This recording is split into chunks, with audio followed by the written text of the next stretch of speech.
各位线上的同修，大家晚安，大家好，欢迎大家来参加线上读书会。今天晚上我们读书会的主题是再谈求法要严肃，用法要轻松。为什么再谈呢？因为我们读书会第43讲已经用过这个主题了。然而今天晚上我们在谈的这个内容呢，跟之前谈的内容完全不一样啊。所以再加上再谈再续前缘啊，以作区隔啦。为什么求法要严肃呢？因为严肃才能显其庄重啊，庄重才能起恭敬心啊，而佛法就在恭敬中求啊。为什么用法要轻松呢？因为轻松才能营造温馨跟幽默的氛围啊。其实佛法本身是很活泼的，是很生活化的，是很人性化的，它不是僵化的理论啊。所以求法要严肃跟用法要轻松，两个不是站在对立面哦，而是对我们要如何运用佛法的一种提醒。你学佛，你要用佛法，这个是一个其中的一个 guideline 一个指引啊，提醒我们呢，要深信跟尊重佛法，也要用轻松、柔和、灵活的心态去运用佛法。因为修行如果过于紧张或执着呢，可能会产生压力，甚至会因为不如预期而自责或退转。佛法是强调中道，既不放逸也不紧绷，轻松的心态才能帮助我们如常稳定的修行，也才能避免因为过度的执着而偏离正道了。其实佛法的实践需要长久的时间，所以如果能够以轻松的态度修行，就容易升起欢喜心，这样修行才不会变成是一种负担，而是一种很自然的生活方式。佛陀告诉我们修行要吃得了苦，但并不代表要吃苦，但并不代表要苦修哦。吃苦跟苦修两者之间有微妙的距离啊，非常奥妙所以可以吃苦，但是不要苦修。于佛所行，常生欢喜啊。意思是说，学习佛法要轻松自然，才会起欢喜心。就好像球队比赛要轻松自然才不会有压力也才会表现正常道理是一样的。佛陀讲法的时候常常因为众生根基的不同而采取灵活的方式来开示佛法，使会众们容易接受如果我们学法后对自己或对他人呢都非常的严苛可能会让人却步，反而难以利益众生也就是虽有在弘法，但却不利身这样就无法去度人了啦。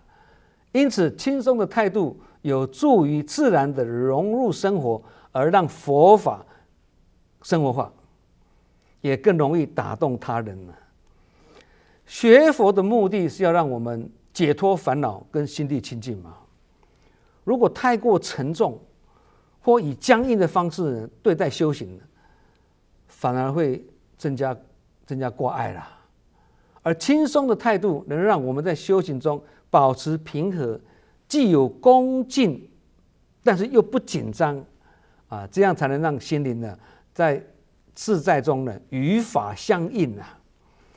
总而言之求法要严肃，是强调求法的态度要重视跟专注佛法；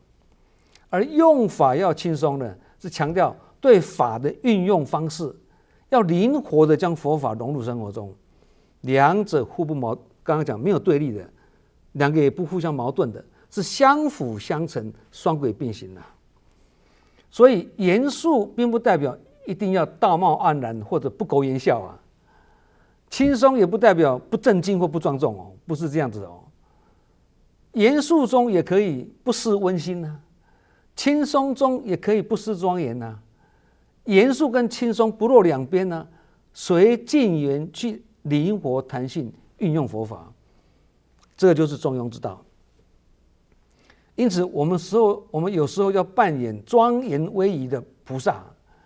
有时候要扮演轻松活泼的菩萨，不管是严肃或轻松，都能够如行云流水，轻安自在，演什么像什么，这就是菩萨游戏人间呐。轻松用法跟谈笑用兵两个道理是一样的。那什么是谈笑用兵呢？谈笑用兵就是精于用兵之道，才能轻松自在的去对付敌人啊。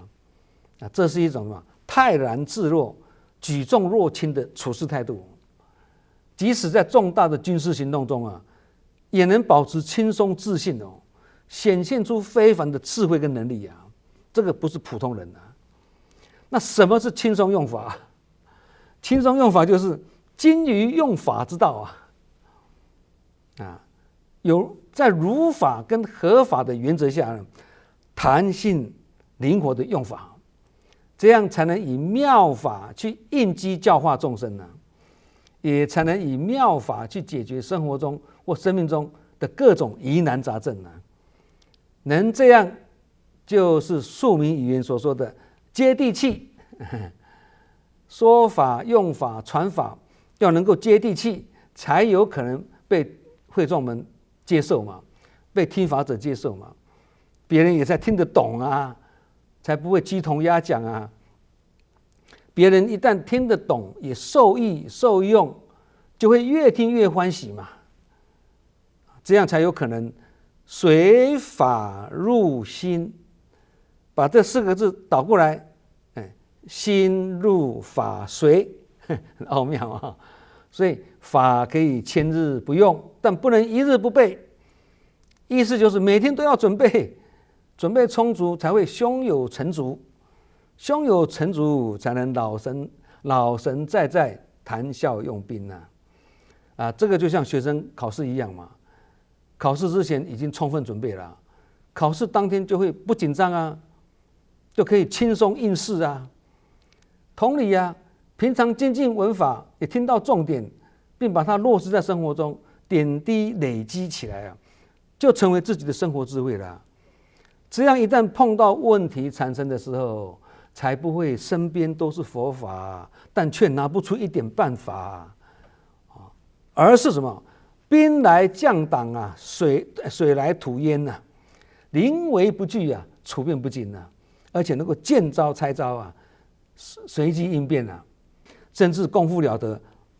借力使力嘛，把这些逆境跟考验转化为助道的力量谈笑用兵不是态度轻率、敷衍了事，而是胸有成竹、信心满满。这个要有充足的准备才做得到啦。轻松用法不是态度草率，而是了然于胸，应对自如好像行云流水一样的自然顺畅虽然说了用法不能太严肃，太严肃会让人不敢亲近。不过想要营造轻松活泼的氛围，这个轻松活泼也要分寸拿捏得当不能轻松过度变成轻浮方便过度变成随便这样就弄巧成拙，坏了大事所以文法也好，传法也好，如果是带着轻蔑随便的心态，有也好，没有也好这样很可能因为志不坚、辩不切而流于因循苟且，这不是学佛的态度这样的态度就无法可求了，道必难会了。团体中虽然要尊重制度跟原则但制度跟原则都是人定的而人是活的制度是死的原则可以讲得很清楚、很坚定，方法就要讲得很善巧、很灵活，所以才说要活用死的制度。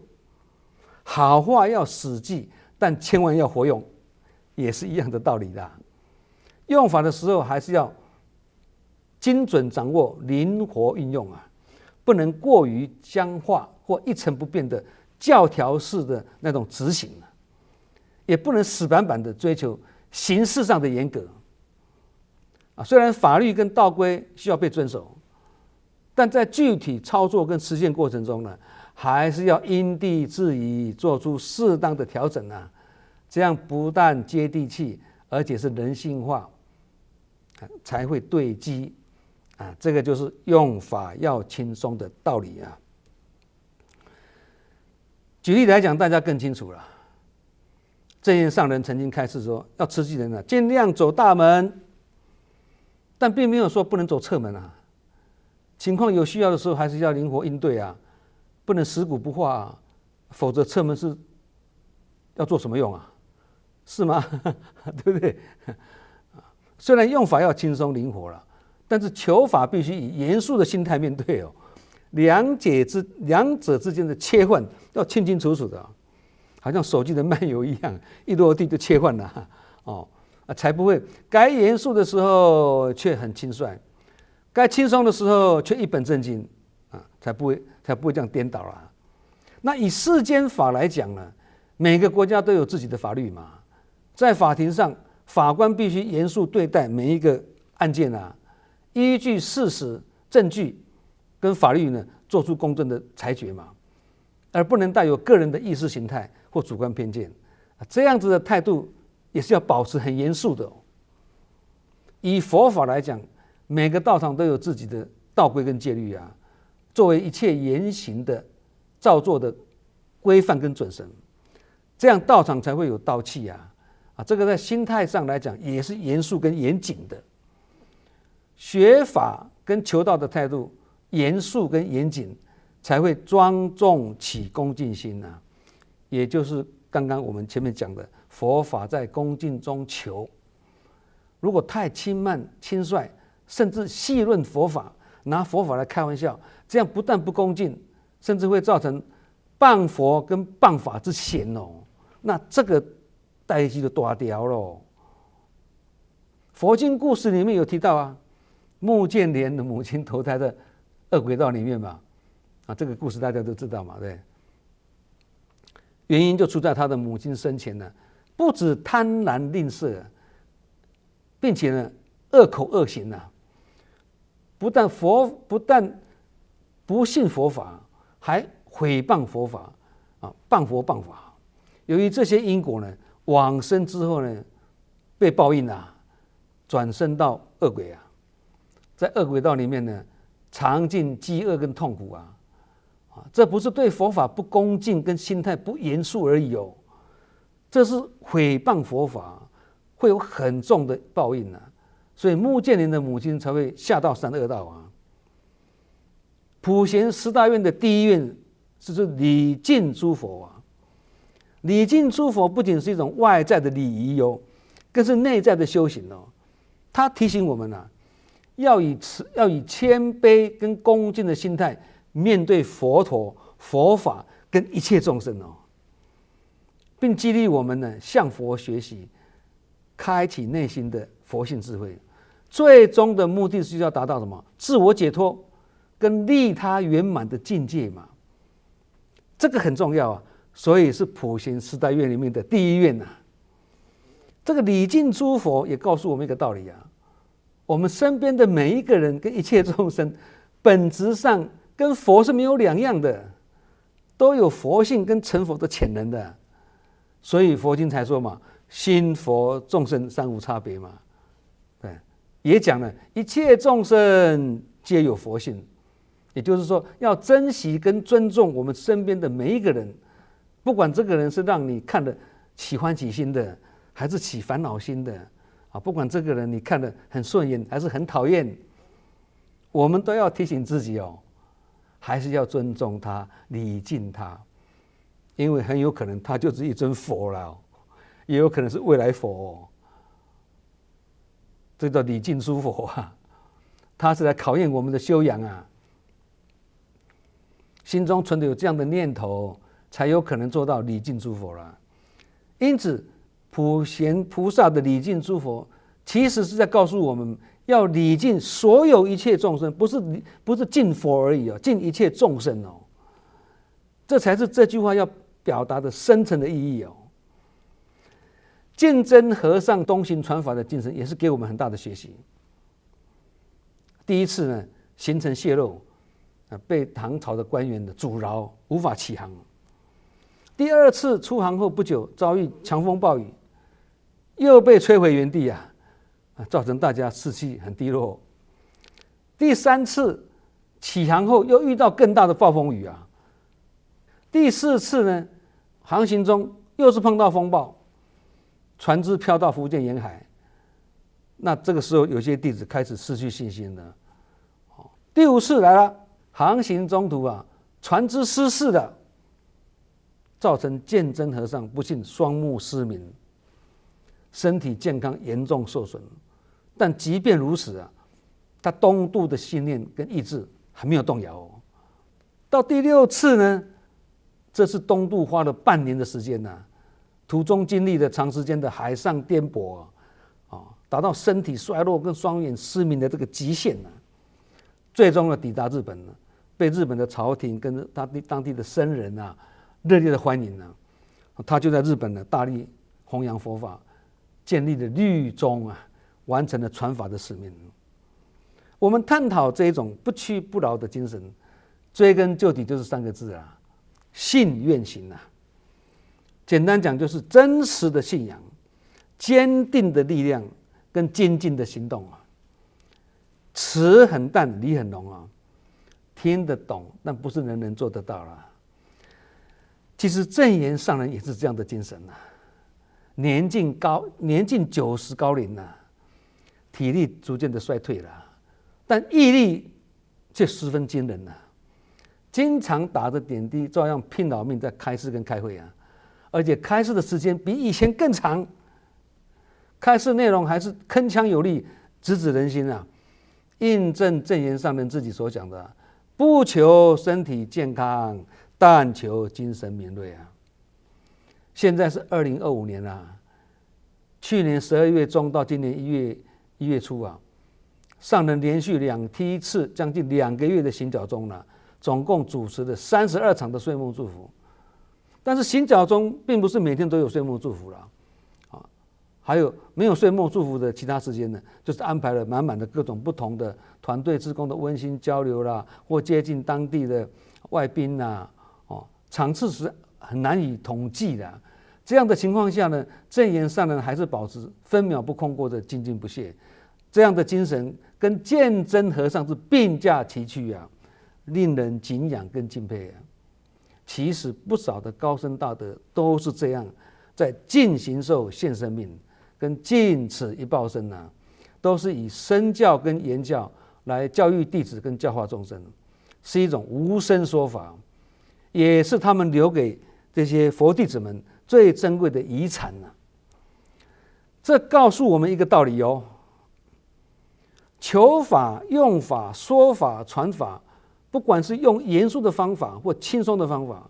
严格说来都是法无定法，法本无法。能跟听法者对机的就是妙法。在这样子的理念基础上呢，一生的德跟良好的缘，就是修行境界的关键因素也因为这样，佛家才强调人格成，佛格才会成未成佛前，先结好人缘，也是一样的意思。这个是在强调内修跟修持的重要了。学佛者如果该严肃不懂得保持严肃，该轻松时也不懂得保持轻松，或一轻松就流于轻浮跟轻佻，或严肃之时就疾言厉色，令人生畏，让人不敢亲近，这样要弘法利生就会比较困难一个君子有他严肃的一面，也有他轻松的一面。孔子的学生就赞叹孔子了。君子有3变望之也难，极之也温，其言也利意思是说，一个君子圣人有3种变化。从远距离看他很庄重严肃，仪容端正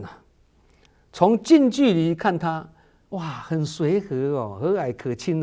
平易近人再进一步跟他谈话才知道，他善说法要直指人心讲话很绝妙，智慧如海，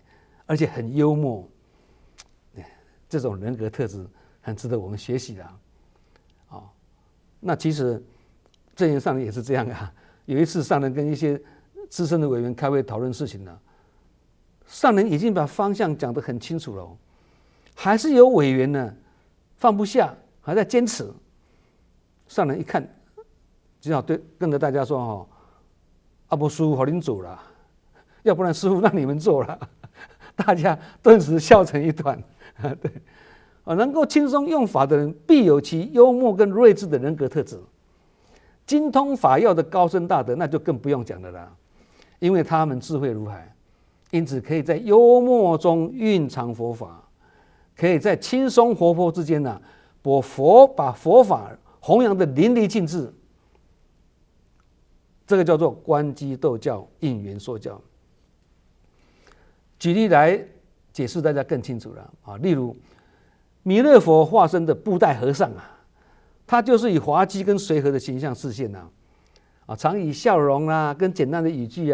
提醒众人来传递弥勒佛的慈悲跟智慧人家问布袋和尚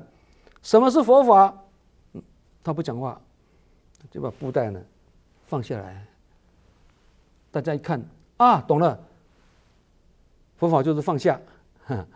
那再问布袋和尚，那放下之后要做什么呢？继续要做什么呢？他还是不说话。再把布袋呢，再把它提起来。大家一看懂了就是提起。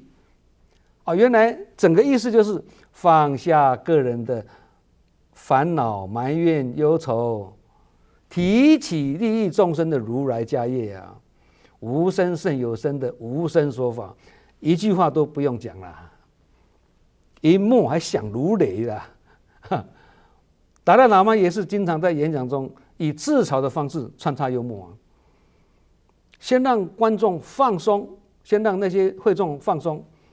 才更容易接受深奥的佛法智慧他曾说有人叫我达赖喇嘛，这只是个头衔其实我只是个普通人，有时候我也是会发脾气只不过我脾气很快就过了他用这种方式提醒大家，修行并不是要达到完美，而是要学习接纳自己跟别人的不足。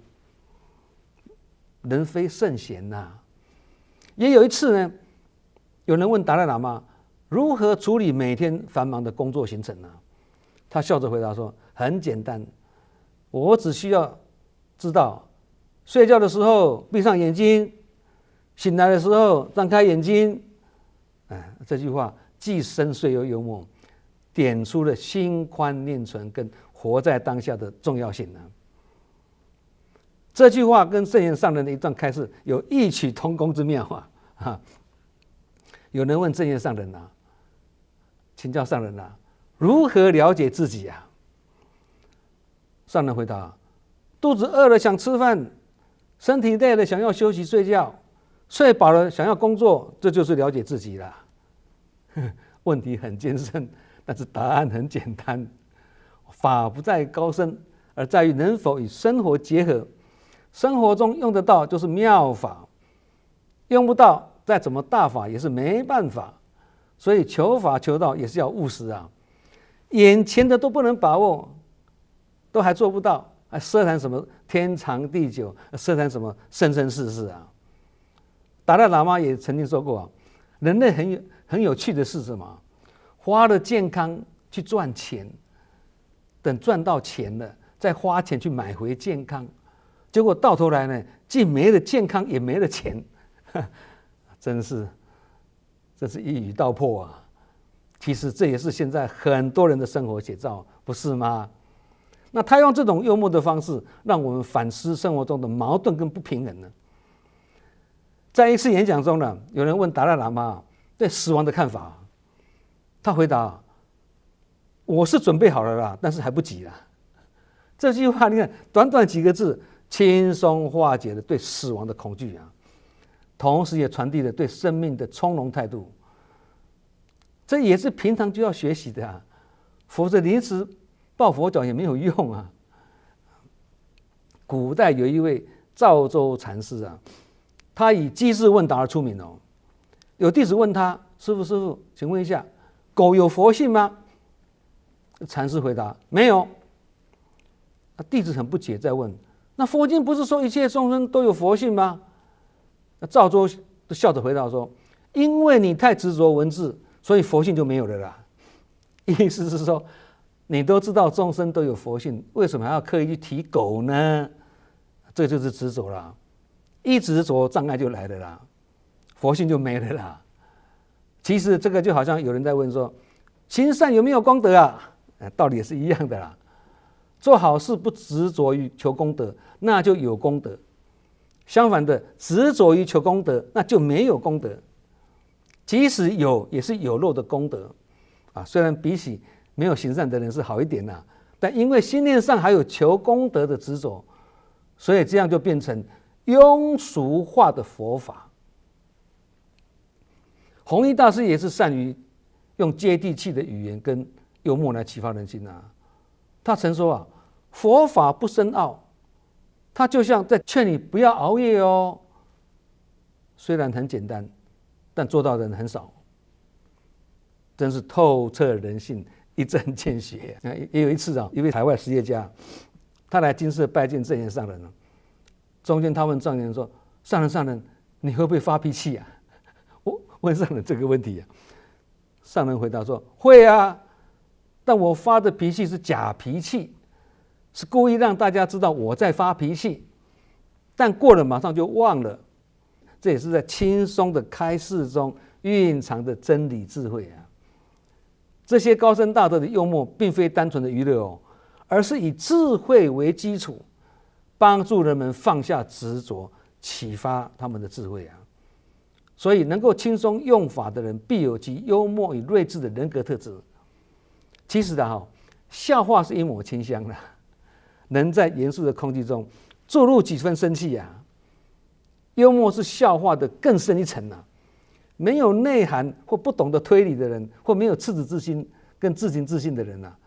他不会懂得幽默呢。你跟他讲话讲完了，他说啊，接下来呢，还有这种人呢。所以没有机智跟极致的人，更表现不出幽默啊。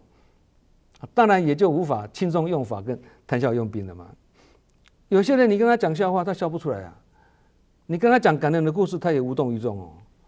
喜怒哀乐都是同一种脸，那叫做同一面，也就是没有自情自信，心灵长期被冰封而造成僵化，所以赤子之心显现不出来。然而一旦学佛之后呢，心性被逐渐启发出来了，他就比较会心正气盛，邪不侵，心开意解，福就来，心诚意正，运就通，心宽念纯，业就消了。当然这个是要长期的修炼才有办法啦。当然这个也是要有福缘碰到善知识，也就是靠生命的导航师来引领我们才有办法。那我们很庆幸呢，不但入佛门，修的更是正知正见的正信佛法，所以我们大家也都要心存感恩呐。佛法不离世间法，世间法最要紧的是要能够圆满跟恒顺，也是4个字。能做到圆满跟恒顺，才能把佛法生活化。圆满就是左右逢源呐，面面俱到，不会顾此失彼啦。恒顺是恒顺众生，随顺因缘，随缘自在，不会刻意强求。做到圆满跟恒顺，才能圆融无碍的立足于时间、空间、人与人之间。我们凡夫就是做不到这样啊，才会衍生很多的人我是非跟自身的烦恼跟障碍啊。同理啊，严肃跟轻松的分寸也是要拿捏的恰到好处哦，否则会造成严肃有余，轻松不足，或轻松过头造成轻浮，或者严肃过头造成苛刻，这些都是我们要引以为戒的了啊。好，我们今晚读书会再谈求法要严肃，用法要轻松，就讲到这里啊。希望大家能够法喜充满，福慧双修。感恩大家的聆听，我们下周同一时间再见。